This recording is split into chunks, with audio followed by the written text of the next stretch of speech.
आज आपण बनवणार आहोत हिवाळ्यात मिळणारी हरभऱ्याच्या कोवळ्या पानाची भाजी। ही भाजी खूप चविष्ट लागते, झटपट तयार होते आणि तेवढीच पौष्टिकही आहे। ही भाजी फक्त आपल्याला हिवाळ्यामध्येच मिळते आणि तुम्हाला जर ही भाजी बाजारामध्ये मिळाली तर तुम्ही नक्की ट्राय करा। खूप चविष्ट वाटते ही भाजी। आणि तुम्ही जर माझ्या चॅनलवर पहिल्यांदा आले असाल तर माझ्या व्हिडिओला लाईक, शेअर आणि सबस्क्राईब करायला विसरू नका।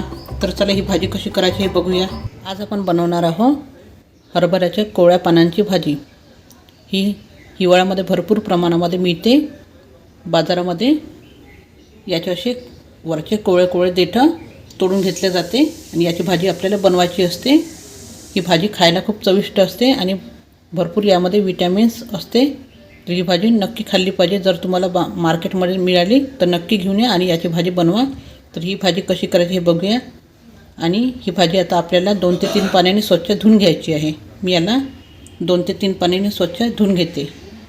इथे ही भाजी आपण 2 ते 3 पाण्याने धुवून घेतलेली आहे आणि याचं पाणी निथळण्यासाठी आपण चाळणीमध्ये काढून ठेवलेली आहे। याचं पूर्ण पाणी निथळल्यावर आपण याला जाडसर चिरून घ्यायचं आहे। इथे ही भाजी आपण पाणी निथळल्यावर बारीक चिरून घेतलेली आहे। बघू शकता अशाप्रमाणे खूप बारीक चिरायची नाही आहे, अशी जाडसरच आपल्याला चिरून घ्यायची आहे। इथे आपल्याला भाजी करता लसूण आणि मिरची घ्यायची आहे। लसूण जास्त घ्यायचं आहे आणि मिरच्या तुमच्या आवडीनुसार घ्यायचं आहे। याला मी जाडसर कुटून घेते। इथे आपण मिरची आणि लसूण याचं जाडसर भरड तयार करून घेतलेली आहे अशा प्रकारे। इथे आपल्याला भाजी करता शेंगदाणे भाजून घ्यायचे आहे। आपण भाजीमध्ये शेंगदाणे घालणार आहोत। याला आपल्याला छान खरपूस भाजून घ्यायचे आहे। मी याला छान भाजून घेते। इथे बघू शकता तुम्ही आपण शेंगदाणे खरपूस भाजून घेतलेले आहे। याला थंड करण्याकरता ठेवून द्यायचं आहे। थंड झाल्यावर याची आपल्याला जाडसर कूट करून घ्यायचं आहे। इथे बघू शकता तुम्ही आपण मिक्सरमध्ये शेंगदाण्याचा जाडसर कूट करून घेतलेला आहे। इथे आता आपल्याला भाजीला फोडणी द्यायची आहे। मी कढईमध्ये तेल गरम करायला ठेवलेलं आहे।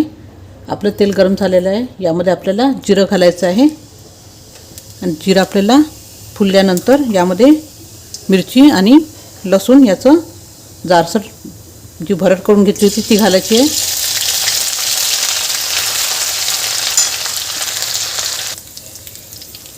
इथे मिरची आणि लसूण झालेलं आहे, बघू शकता असं। आता यामध्ये आपल्याला हळद घालायची आहे किंचित आणि मीठ घालायचं आहे। इथे मीठ आपल्याला कमीच घालायचं आहे।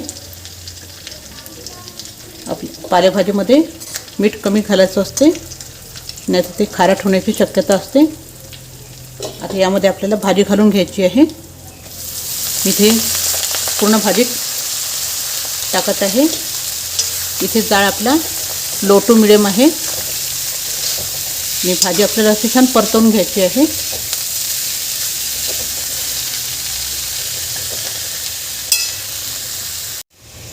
ही भाजी आपण पूर्ण घालून घेतलेली आहे आणि छान परतवून घेतलेली आहे। यामध्ये सगळा मसाला मिक्स झालेला आहे। आता यावर आपल्याला झाकण ठेवून द्यायचं आहे। इथे मी हे झाकण ठेवून देते आणि कमी गॅसवर भाजी शिजवून घेते। इथे थोडा वेळ झालेला आहे, आपण बघूया। ही भाजी आपल्याला अधेमध्ये अशी परतत राहायची आहे आणि अशी परतवत आपल्याला भाजी ही शिजवून घ्यायची आहे पूर्णपणे। इथे मी भाजी छान परतवून घेतलेली आहे। याला पुन्हा एकदा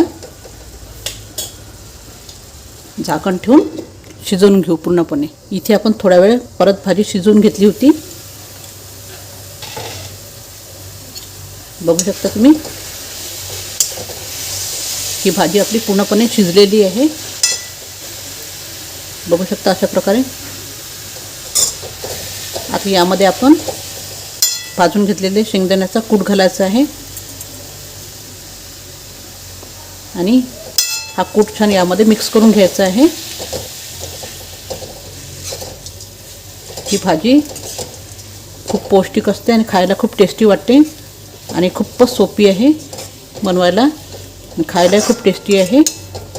आता ही भाजी आपण मिक्स करून घेतली आहे। गॅस बंद करून द्यायचा आहे इथे मी गॅस बंद करून दिलेला आहे. अशा तऱ्हेने तयार झालेली आपली हरभऱ्याच्या पानाची चविष्ट भाजी. झटपट होते आणि खायला खूप टेस्टी वाटते. तर अशी ही हिवाळ्यातली भाजी तुम्ही एकदा नक्की ट्राय करा. आणि तुम्हाला जर माझा हा व्हिडिओ आवडला असेल तर माझ्या व्हिडिओला लाईक शेअर सबस्क्राईब करायला विसरू नका. धन्यवाद.